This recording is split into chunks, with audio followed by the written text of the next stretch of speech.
this week's hashtag Finance Friday, and this month we are talking all about compliance. And last week we had a look at why you need to make sure that you're compliant. And hopefully after last week's session, the message came across loud and clear, right? We are subject to penalties, disruptions, and all sorts of things that can affect the profitability as well as the productivity of our business. So today I want to just touch on a few of the main acts that we need to adhere to as small businesses. Especially if you are registered as a company, you are going to be exposing yourself to an extra level of compliance issues that you need to consider. So firstly, let's have a look at what happens if I have registered as a company. So I decide I don't want to run as a sole proprietor or a partnership. I actually want to register with the CIPC and say that I am officially a PTY Ltd. So as soon as you register with the CIPC, you are triggering the Companies Act. So in terms of the Companies Act, there are a whole bunch of things that you need to make sure that you are tracking with. And we will be sharing a link in the comments, which will show you a nice little summary of everything that you need to comply with as a privately incorporated company through the CIPC. So it includes, amongst other things, needing to submit your annual returns on CIPC. So it's an annual return, which means it needs to be annually, okay? And there's a fee that's involved with that. It means that you need to prepare formal annual financial statements, which has a cost associated to it. It means you need to maintain your company records, which includes your shareholder information, your directors' information, your official registered company address, all of those types of things you need to be communicating and updating on a regular basis. It also means that you need to maintain your accounting records. So as much as you need to provide annual financial statements, you need to make sure that the support is available at any given point in time for the CIPC to check. And very importantly, one that people often forget about is that we must not trade recklessly, and we need to make sure that we are adhering to solvency requirements. Now, solvency basically means that your assets must be bigger than your liabilities at any point in time. Okay, so assets, everything that I own and that I control, all the resources that I have, which includes your cash, it includes your buildings, your equipment, all of those things. And that needs to be bigger than the amount that you owe to other people.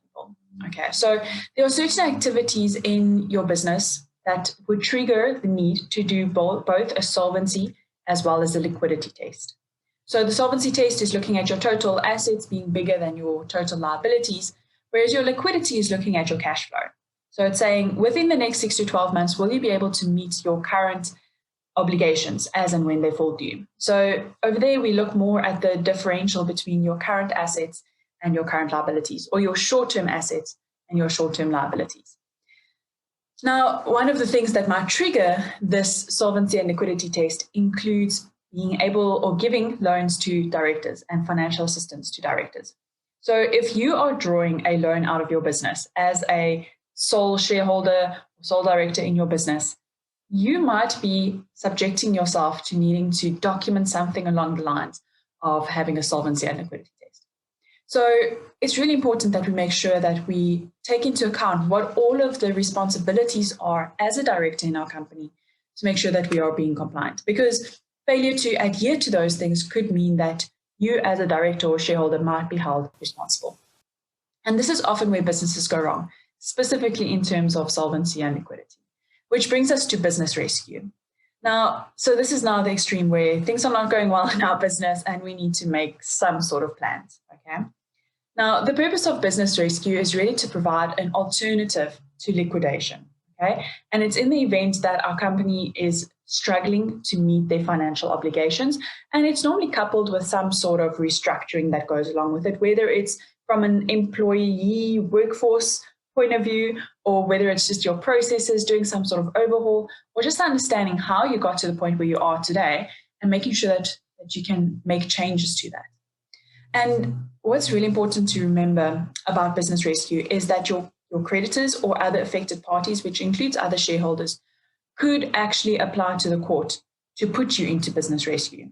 So it doesn't have to only be triggered internally, it could be triggered externally as well. So if you have creditors that you're consistently not paying, they have every right to go to court and say, actually, no, your business needs to go into business rescue.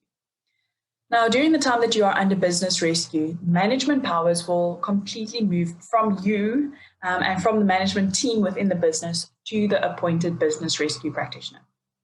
And there are a lot of legalities that go along with this process. But the most important part is that for you to be able to go through a successful business rescue, you need to be able to provide a plan to indicate what the turnaround strategy will be. So this is a really good alternative to liquidation because not all businesses need to be liquidated. They just sometimes need a little bit of help to be able to get to the point where they're able to succeed and where they're able to improve going forward. So there's more information available about business rescue, like so much information. But one of the collaborative efforts that I'm doing at the moment is with a company called Pivotal Flow. And they do business rescue. And we've put together a little flyer, a process diagram that you can go check out that explains when you are a suitable candidate for business rescue and sort of what the steps would be once you get to that point. Okay, so that's the one extreme. Things are not going well. What are we going to do? The other extreme might be that your business is growing and you are in the process of employing more workers. So what happens next? Well, as soon as you're classified as an employer as defined, it triggers a few things. Now, one of the things might be that you need to register with the Department of Labor. Okay, and one of those things means that you would have to register as an employer for the Workmen's Compensation Fund. Now, the Workmen's Compensation Fund is really there to be able to pay towards insurance in the event that your employees get injured in the workplace. Okay, and in order to pay this insurance, you need to submit an annual return based on the employees and their salaries that you are paying them within the business. This has to happen on a regular basis to be able to get your letter of good standing. And this letter of good standing can be really important if you're in the space where you are doing tenders and you need to make sure that you've got all of those compliance documents in place. Okay, so that's one of them. Then you also need to make sure that you are paying over UIF or the Unemployment Insurance Fund. You need to contribute to that one. And that is 1% as an employer and 1% as the employee. Okay, and if you have not been paying that, maybe you employed someone 6 months ago and you haven't been employing that, you need to go do a catch-up. And if you have not been withholding that 1% on your employees' wages or their pay slips as time has gone by, you will probably have to contribute 2% so that you're covering your part as well as their part. And then you'll have to look at pay-as-you-earn.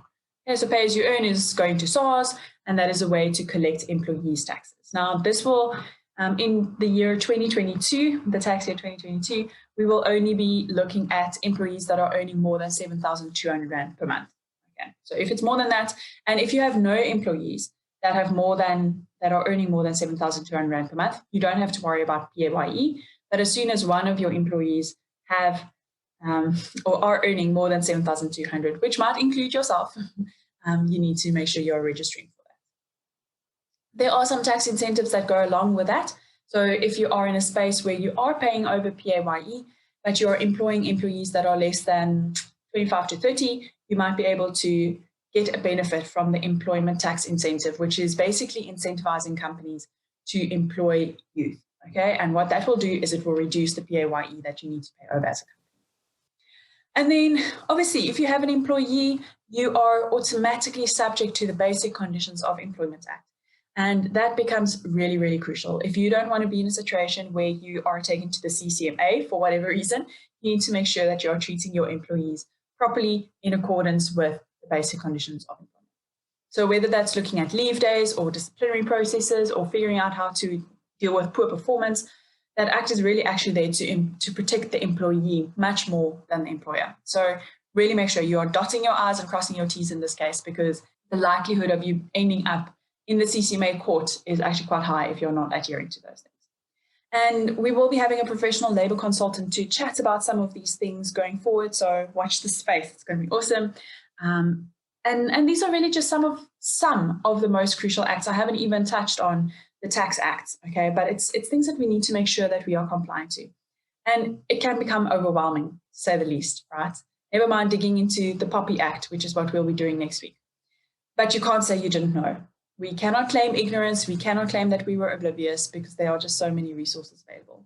And you might even find that you need to try and keep track of all of these things in your business, right? And compliance issues that might come up. So whether that's putting it together in an Excel spreadsheet or building up a compliance dashboard in Power BI, they can all be pretty helpful in moving you forward towards this journey of compliance.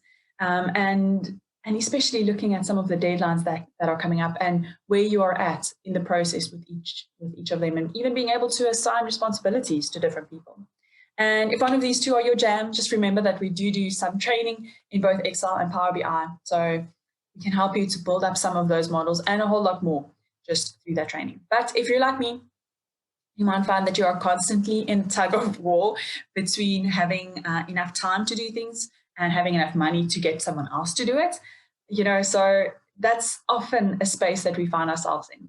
So whether it's saving money by doing things ourselves, but then using our time, or whether it's making money by investing time that we have now saved in terms of income generation and outsourcing tasks, it just can be so overwhelming. So I will be introducing you to some of our local colleagues. I've mentioned Chai Legal and the collab that we're doing with them this month. So make sure you're watching our social media pages for the promo that's coming up with them. And we will be having an interview with the founder of Chai Legal, Veronique Verlander, at the end of this month.